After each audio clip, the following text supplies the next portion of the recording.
आती रे तुरंत रथो आवा। धीरे धीरे तमसा नदी के किनारे पर आए। चूंकि दिन का समय है, मंत्री सुमंत्र जी आश्चर्य में है कि आखिर में अगर दिन में गया तो अयोध्या के लोग मुझसे तरह तरह के प्रश्न पूछेंगे। ये भी जरूरी है। समय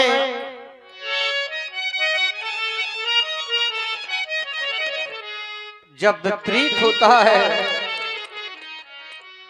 हे भोलेनाथ, मैं अयोध्या किस प्रकार से दिखाऊंगा। पूछे जब राम महतारी राम की मां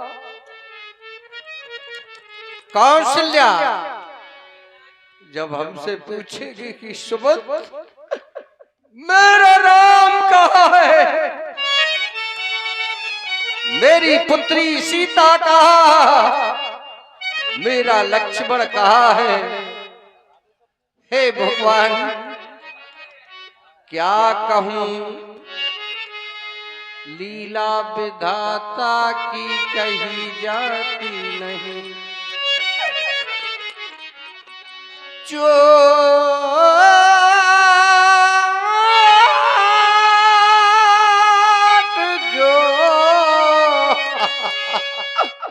दिल पर पड़ी वह सही जाती नहीं। हे भगवान, सुमंत अब कोई दूसरा उपाय नहीं है। हाँ, शाम काल होगा, सूरज हो जाएंगे, तब मैं नगर में प्रवेश करूंगा ताकि कोई व्यक्ति मुझे देख न सके। सही है, पतना भी है जल्दी। मंत्री सुमंत्र जी ने वही किया। एक वृक्ष के नीचे बैठ करके पूरा दिन बिता दिया। बैठे बिटप तरु दिवस गवावा, सांझ समय तब अवसर पावा। अवध प्रवेश कीन अंधियारे, अवध प्रवेश कीन अंधियारे। बैठे भवन रखो राखी दुआरे, राखी दुआरे।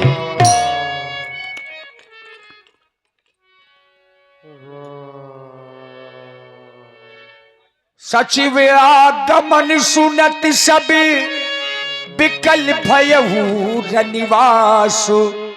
भवन भयंकर लागते ही मानहु प्रेते निवास। आज महलों में लग रहा है मानो प्रेतों का निवास हो। सबसे पहले तो मंत्री सुमंत्र जी दासी से मिल गए। दासिन दीख सचिव बिखलाई, कौशल्या गृह गई लवाई। मंत्री सुमंत्र जी महारानी कौशल्या जी के भवन में पहुंच गए, जहां महाराज श्री दशरथ हैं। महाराज, महाराज, मेरा प्रणाम स्वीकार हो। महाराज, मेरा प्रणाम स्वीकार हो। देख सचिव जय जीव कही कीन्हो दंड प्रणाम। सुनत उठे वो व्याकुल नृपति, कहु सुमंत्र कहु राम। महाराज, मंत्री सुमन प्रणाम कर रहे हैं, उठिए महाराज। मंत्री सुमन, महाराज तुम आ गए सुमन। मैं तुम्हारी प्रतीक्षा कर रहा था कि मेरा मंत्री सुमन कब आएगा। मंत्री सुमन, मेरा राम कहाँ है? मेरा राम मुझे दिखाई नहीं दे रहा है। मंत्री सुमन, मेरा राम कहाँ है? कहो सखा, राम की कुशलता तो कम से कम मुझे सुना दो। फेरे आल की वलय सेनाएं, क्या वो वापस आ गए या वनों को चले गए? मंत्री सुवंत मेरा राम कहाँ है? मैंने तुमसे कहा था वल दिखाए सुरसरी अनुहाई, फेरे हुए आल दो भाई, दोनों भाइयों को किसी भी तरह वल दिखाकर माता गंगा में स्नान कराकर वापस ले आना। मंत्री सुमंत मेरा राम कहाँ है? कहाँ है मेरा राम? कहाँ है मंत्री सुमंत मेरा राम कहाँ है? मुझे मेरा राम दिखाई नहीं दे रहा। मंत्री सुमंत मेरा राम।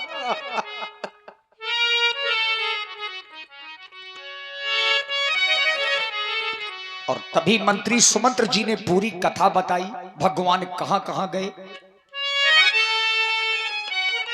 प्रभु आप धैर्य धारण करें। हमारे विद्वान संत लोग बताते हैं दुख में धीरज रखना ये महान पुरुषों का कर्तव्य है।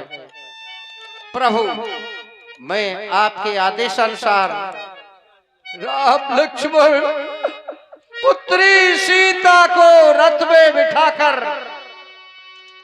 वन की यात्रा प्रारंभ की। प्रथमता तमसा भयो, दूसर सुरसर तीर, उतर नहाए जमुन जल, सिय सहित दो बीर। पहला विश्राम तमसाफर, तत्पश्चात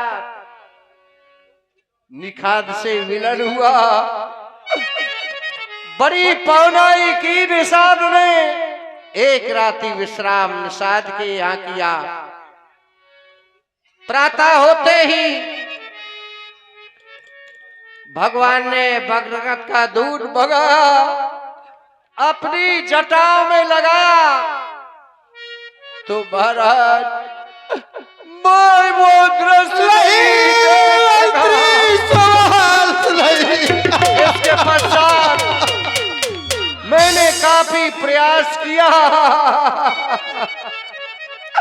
मुझे बरियाई अयोध्या की ओर भेज दिया। नहीं सवाल क्या कह रहे हो? राम सखा तब नाव मगाई, सिया चढ़ाई, चढ़े रघुराई। मैं देख रहा, मैं देखता देखता रह गया। वो तीनों गंगा के पार हो गए। प्रभु मंत्री सुमंत, मैंने तो ये सोचा था कि तुम तो मंत्री सुमंत सुयोग्य हो, राम तो बालक है, किसी भी तरह बना के तुम वापस ले आओगे। लेकिन मंत्री सुमंत तुम मेरे राम को वापस नहीं लाए। आज मानो मुझे ऐसा लग रहा है कि ये भवन मुझे काटने को दौड़ रहा है। भवन में सब कुछ होते हुए भी मंत्री सुमंत मेरा राम मेरे सामने नहीं है। सत्य है महाराज। मैं तो ये विचार कर रहा हूँ, राम जैसा पुत्र संसार में भला किसी और का नहीं हो सकता है जैसा मेरा पुत्र राम है। अरे मंत्री सुमंत, मैंने उसे राजा बनाने की घोषणा भी कर दी, लेकिन उसे वनवास दे दिया। मंत्री सुमंत, एक भी बार मेरे पुत्र ने ये नहीं पूछा कि पिताश्री मुझे वनवास क्यों दिया जा रहा है। राम जैसे पुत्र के बिछड़ने से मेरे ये पापी प्राण ही क्यों नहीं निकल गए। बिचरत सुत मोए गए प्राणा को बड़ पापी मोए सवाला, को बड़ पापी मोए सवाला। संसार में मंत्री सामंत मुझसे बड़ा कोई पापी, मुझसे बड़ा कोई अभागा इस संसार में दूसरा पिता नहीं होगा। नहीं नहीं महाराज, आप धैर्य धारण रखें। राम जैसा पुत्र होना बड़ा दुर्लभ है संसार में। मेरे राम के मुख पर जरा भी उदासी की चिंता की लकीरें तक दिखाई नहीं दी। हंसते हंसते वो वन को चला गया। क्या राम ने एक भी बार नहीं सोचा कि हमारे पिता का क्या हाल होगा। मंत्री सुबल, तुम भली भांति जानते हो कि राम यदि मुझे एक पल दिखाई नहीं देता, मानो ऐसा लगता है मेरा सारा संसार ही उजड़ गया हो। आज मेरा राम मुझसे दूर हो गया, पुत्र वधू सीता भी चली गई, कुमार लक्ष्मण भी चला गया। आज राजघराना ऐसा लग रहा जैसे यहाँ प्रेतों का लिबास हो। मंत्री सुबल के राजघराना मुझे खाने को दौड़ता है। आज मुझे ऐसा लग रहा है कि आखिर ये दशरथ जीवित ही क्यों है। मंत्री सुबल के दशरथ जीवित ही क्यों है। नहीं नहीं महाराज, मेरे प्राण ही क्यों नहीं निकल गए। मंत्री सुबल, मेरे प्राण ही क्यों नहीं निकल गए। मैं देख रहा हूं, अरे जिस राम ने सदा मेरी आज्ञा का पालन किया हो, आज वो राम मुझे दिखाई नहीं दे रहा। मेरा राम जहां है मंत्री सुबल, मुझे वहां पहुंचा दो, मेरे राम के पास पहुंचा दो। तापस अंधे श्राप शुद्धि आई, कौशल्य ही सब कथा सुनाई। ये कौन मुझ पर हंस रहा है। आज यदि मैं रो रहा हूँ तो ये तीन छायाएं कैसी है मुझ पे हंसने वाले। कौन हो तुम, कौन हो, कौन हो। कौशल्य, महारानी कौशल्य, ये देखो कोई हंस रहा है। आज मेरी इस दुर्दशा पर कोई हंस रहा है। कौन है ये छाया, कौन है आखिर, ये कौन हंस रहा है। महारानी कौशल्य, तुम्हें क्या दिखाई नहीं देता। आज दशरथ की इस दीन दुर्दशा पर ये कौन हंस रहा है। कौन हो, कौन हो। राजमहल में हंसने वालों, आखिर तुम हो कौन। पूरा राजमहल रो रहा है, लेकिन ये तीन तीन छायाएं हंस रही है। ये कौन है। कोई नहीं महाराज। तुम कह रही हो कोई नहीं है। हाँ हाँ, मुझे याद आया महारानी कौशल्य, मुझे याद आया। बहुत समय पहले की बात है। मेरे जीवन में जब भी कोई घटना घटी, मैंने तुम्हें हमेशा उस घटना के विषय में बताया है। लेकिन महारानी कौशल्य, मेरे जीवन की एक ऐसी घटना है जिसके कारण मैंने आज तक आपको उसके विषय में नहीं बताया। शायद ये तीन छाया वही है। ये श्रवण कुमार, महाराज शांतनु और ये ज्ञानावती आज इस दशरथ की दुर्दशा पर हंस रही है। ये वही है महारानी, ये वही है। मैं तुम्हें ये सारी कथा सुनाता हूँ। मेरी यौवन अवस्था थी महारानी, तुम भली भांति जानती हो। मैं शिकार के लिए जंगलों में हमेशा जाया करता था।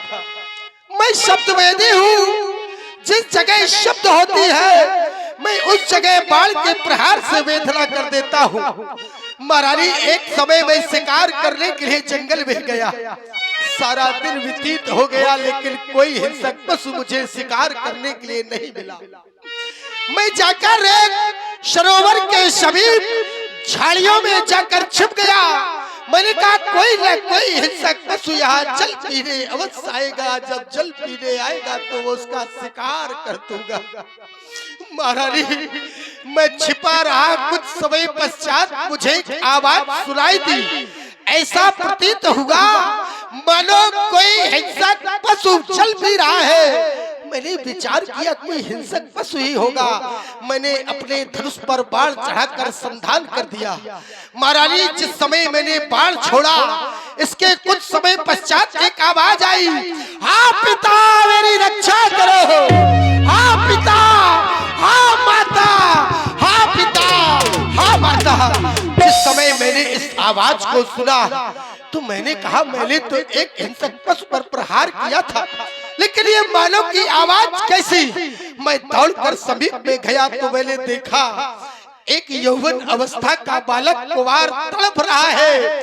उसके वक्ष स्थल पर मेरा बाण लगा है, रक्त से लहू लुहान वो धरा पर पड़ा हुआ माता माता पिता पिता कहकर चिल्ला रहा है। मैं समीप में पहुंचा, मैंने कहा कौन हो आप हो कौन? आखिर मैंने बाण के द्वारा आपको घात लगा है। उन्होंने कहा मुझे बाण मारने वाले तुम कौन हो? मैंने कहा मैं अयोध्या का चक्रवर्ती नृपाल अभागा दशरथ हूँ, जिसके धनुष से ये बाण तुम्हें लग गया है, मुझे क्षमा कर दो। उन्होंने कहा मुझसे क्षमा मांगने की आवश्यकता नहीं है, मैं श्रवण कुमार हूँ। मैं कांधे पर बिठाकर अपने माता पिता को तीर्थ स्थान कराने तीर्थाटन कराने के लिए ले जा रहा था। उन्हें प्यास लगी थी, मैं तो उनके लिए जल लेने आया था, लेकिन तुमने अपने बाण का प्रहार कर दिया। मेरे माता पिता प्यासे मर रहे हैं। महारानी मैंने उस बालक को गोद में उठा लिया, वो मेरे इस गोद में तड़प तड़प कर समाप्त हो गया। समाप्त होने से पहले उसने कहा चक्रवर्ती नृपाल मेरे माता पिता को जल पिला देना।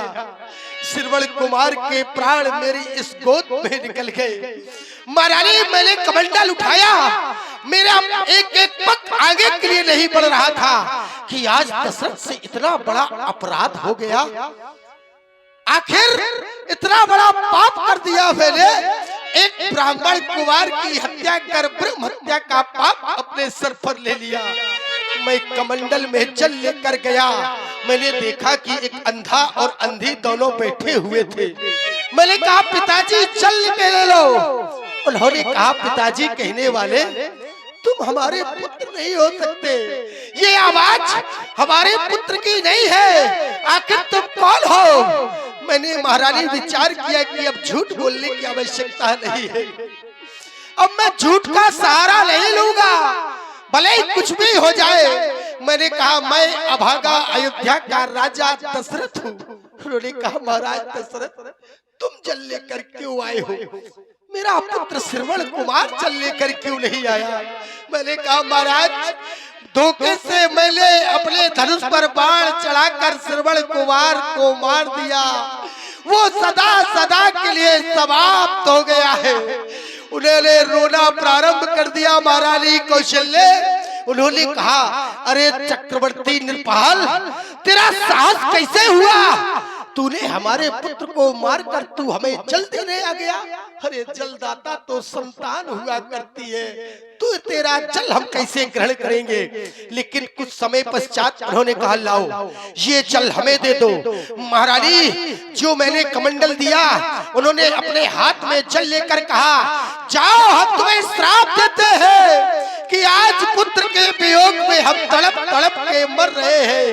एक समय ऐसा आएगा, एक समय ऐसा आएगा कि जब तेरी मृत्यु होगी तब तेरे सामने एक भी संतान नहीं होगी। महारानी कौशल्य उस दिन मैंने ये सोचा कि मुझे कोई संतान नहीं है, इनके श्राप के कारण शायद मुझे अब संतान हो जाएगी। तो संतान होने के बाद मैं संतान के सुख में भूल गया, तुम्हें भी नहीं बता पाया। आज मुझे याद आ रहा है उस शांतनु की श्राप फलीभात याद आ रही है, क्योंकि महारानी मेरे चार पुत्र होने के बाद मेरे सामने आज एक भी संतान नहीं है। तो आज ये दशरथ की मृत्यु सुनिश्चित है महारानी। नहीं महाराज, ये दशरथ की मृत्यु सुनिश्चित है। नहीं महाराज, जब राम नहीं तो मेरा जीवन ही बेकार है, क्योंकि राम के अधीन मेरा जीवन है। मैं हमेशा विचार करता रहा, लेकिन आज मैं सोच रहा हूँ और करे अपराध को और पाय फल भोग अति विचित्र भगवंत गति। अपराध तो मैंने किया था, लेकिन उसका फल मेरे पुत्र राम को मिल रहा है। आशुतोष तुम ओवर डाली आरती हरा तीर जल जानी। नहीं महाराज, आरती हरो तीर जल जानी। हे महारानी कौशल्य, मुझे स्पष्ट दिखाई दे रहा है, जब आज ये अंधे अंधी और वो श्रवण कुमार की छाया मुझ पर हंस रही है, तो मेरा अंत समय आ गया है। बस मैं तो यही कहूंगा, हे राम जाओ तुम 14 वर्षों के लिए तुम अपना काज करो। ये दशरथ हमेशा जा रहा है, तुम बलों में ही राज करो। हे सूर्यदेव, तुम हमेशा इन महलों में आते जाते रहना। हे मेघो, हमेशा वर्षा कर इन महलों में वर्षा करते रहना।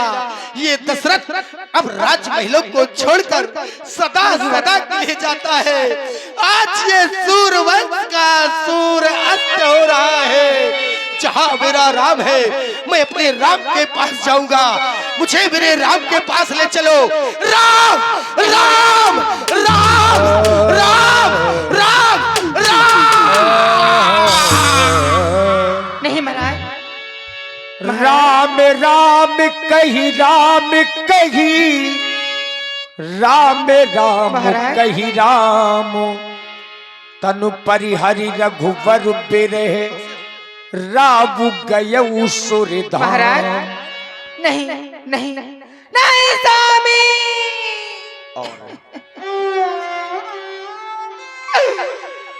स्वामी, हाय विधाता, ये क्या हो गया? और इसी सुंदर महाराज दशरथ जी के अभिनय में आदरणीय हमारे श्री जयकांत तिवारी जी, जयकांत महाराज रामलीला समिति अलकछुआ, आपकी ओर से 51 पुष्प मुद्राएं महाराज दशरथ जी के चरणों में साधुवाद। नहीं नहीं नहीं स्वामी। इधर मित्रों, विलाप करते करते महारानी को धुनसारा हो गया। यही विधि बिलपते रेणु बिहानी,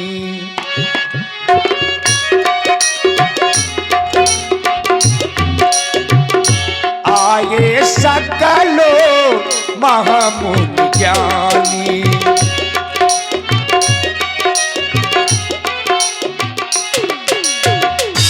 यही विधि बिलपतु रेणु बिहानी, आए सकलो महामुनि ज्ञानी, आए सकलो महामुनि ज्ञानी।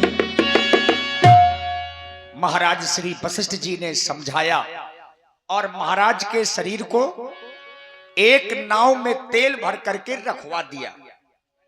अब आज की लीला का विश्राम यहीं पर हो रहा है। आज की लीला का विश्राम यहीं पर है। बोलो प्रभु रामचंद्र की।